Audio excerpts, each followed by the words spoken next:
ஒரு பெரிய எக்ஸ்பெக்டேஷனோட கங்குவா மூவியோட ட்ரெய்லர் ரிலீஸ் பண்ணிட்டாங்க நண்பா. நம்ம எக்ஸ்பெக்ட் பண்ணதுக்கு மேலே தான் ட்ரெய்லர் இருந்துச்சுன்னு சொல்லணும். மூவி டீம் அந்த அளவுக்கு ஒரு தரமான ட்ரெய்லரை ப்ரெசென்ட் பண்ணியிருக்காங்க. ட்ரெய்லர் ஃபீமேல் வாய்ஸ்ல ஸ்டார்ட் ஆகுது. அதுக்கப்புறம் பாபி டெல்ல காமிச்சு சூர்யாக்கு எலிவேஷன் மூமெண்ட்டை கொடுத்து ட்ரெய்லர்ல சூர்யாவை காட்டின விதம் மாசா இருந்தது.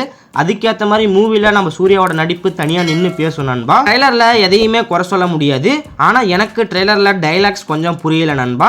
இல்லை எனக்கு மட்டும்தான் புரியலையா இல்லை உங்களுக்கு புரியலையாங்கிறத கமெண்ட்டில் சொல்லுங்கள், நான் தெரிஞ்சுக்கிறேன். இல்லை மூவியில் பார்க்கும்போது புரியுதாங்கிறத வெயிட் பண்ணி தான் பார்க்கணும். ட்ரெய்லரை பார்க்கும்போதே தெரியுது மூவியோட மேக்கிங்க்கு விஷுவலுக்கு மூவி டீம் எவ்வளோ கஷ்டப்பட்டிருக்காங்கிறது. இவ்வளோ கஷ்டப்பட்டதுக்கு அப்புறம் டைலாக்ஸ் புரியலனா ஒன்றுமே பண்ண முடியாது நண்பா. பாபி டெல் ஒரு தரமான ஆக்டர், நம்ம எல்லாத்துக்கும் தெரியும். அவரோட ஆக்டிங் இந்த மூவியில் தனியாக நின்று பேச போகுது நண்பா.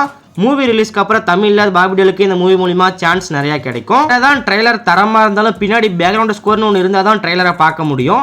அந்த வகையில் சொன்னால் டிஎஸ்பிக்கு நம்ம ஃபுல் மார்க் கொடுத்து தான் ஆகணும்.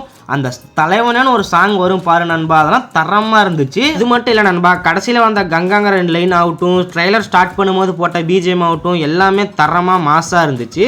அவரோட பெஸ்ட்டாக இந்த மூவிக்கு கொடுத்துருக்காருன்னு தான் நம்ம சொல்லணும். நம்ம மூவியில் எதிர்பார்த்ததே விஎஃப்எக்ஸ், அதெல்லாம் ஒருத்தரும் குறை சொல்ல முடியாத அளவுக்கு பண்ணியிருக்காங்க. ஹாலிவுட் தரத்தில் இருந்துச்சுன்னு தான் நம்ம சொல்லணும். ஸ்பெசிஃபிக்காக சொல்லணும், crocodile ஃபைட்டு, போட் ஃபைட் எல்லாம் வேற லெவலில் இருந்தது. நம்ம எல்லாம் எதிர்பார்த்தது என்னன்னா ப்ரெசன்ட் போர்ஷன் எல்லாம் காட்டிட்டு ஹிஸ்டாரிக்கல் போர்ஷனை நமக்கு சர்ப்ரைஸாக வச்சிருப்பாங்கன்னு. ஆனால் அவங்க அப்படியே உல்டா பண்ணி ஹிஸ்டாரிக்கல் போர்ஷன் எல்லாம் காட்டிட்டு ப்ரெசன்ட் போர்ஷனை நமக்கு சர்ப்ரைஸாக வச்சிருக்காங்க. மூவி டீம் கிட்ட இருந்து ப்ரெசன்ட் போர்ஷனில் ரிலீஸ் பண்ணி இந்த ஒரே ஒரு ஃபோட்டோ மட்டும் தான் நண்பா.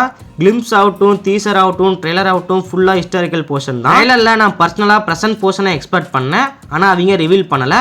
அவங்க ரிவீல் பண்ணாது ஒரு குட் மூவ் தான் நண்பா. அதுக்கான காரணத்தை நான் இங்கே பதிவு பண்ணுறேன். ப்ரெசன்ட் போர்ஷனை ட்ரெய்லரில் ஆட் பண்ணியிருந்தா மூவி ரிலீஸ்க்கு இன்னும் 1.5 month இருக்குது. அதுக்குள்ளே பாஸ்ட்டுக்கும் ப்ரெசென்ட்டுக்கும் நடக்கிற கனெக்டிவிட்டியை வச்சு ஒரு 100 கதை யூடியூப்ல வந்துடும்.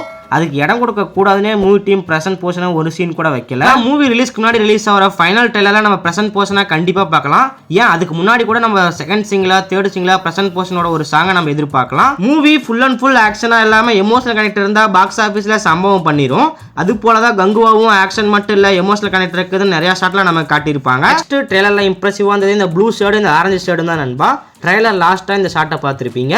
இதில் வரது கார்த்தின்னு எல்லாரும் சொல்கிறாங்க, தெரியல, நம்ம வெயிட் பண்ணி பார்ப்போம். ட்ரெய்லர் மூவியோட ஐப்பையும் எக்ஸ்பெக்டேஷனையும் பீக்கில் கொண்டு போயிருக்குன்னு தான் சொல்லணும் நண்பா. ஒரு 1000 கோடி கலெக்ட் பண்ணுறதுக்கு ஒரு பொட்டன்ஷியல் உள்ள மூவி கங்குவாங்கிறத ட்ரெய்லர் பார்க்கும் போதே தெரியுது. உங்களுக்கு ட்ரெய்லர் பார்த்தது வந்து மூவி மேலே உள்ள எக்ஸ்பெக்டேஷன் எப்படி இருக்குங்கிறத கமெண்ட்டில் சொல்லிட்டு, நீங்கள் சூர்யா ஃபேன் இருந்தால் வீடியோக்கு லைக் பண்ணிவிட்டு மறக்காமல் சேனலை சப்ஸ்கிரைப் பண்ணி சப்போர்ட் பண்ணுங்கள்.